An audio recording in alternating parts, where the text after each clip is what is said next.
نبی علیہ الصلوۃ والسلام سره مزاربه چا کړې وه؟ حضرت خدیجې رضی الله عنها. حضرت خدیجه رضی الله تعالی عنها دا د بني اسد یو قبیله وه په عربو کې، بني اسد، هغې سره دې تعلق و.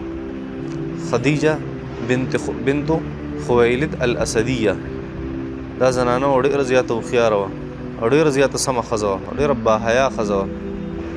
نو دې د نبي علیه الصلوۃ والسلام سره مزاربه وکړه، ځکه نبی علیه الصلوۃ والسلام مشهور و چې دا صادق هم دی، امین هم دی، رښتیا هم او امانتدار هم دی، چا مال نه ضایع کوي او رښتیا وایي، صفا خبره کوي.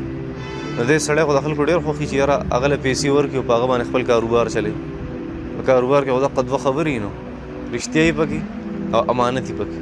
نبی علیه الصلوۃ والسلام له پیسې یو څه بل سامان تجارت هغه ورکړو او لاړو نبی علیه الصلوۃ والسلام شام ته.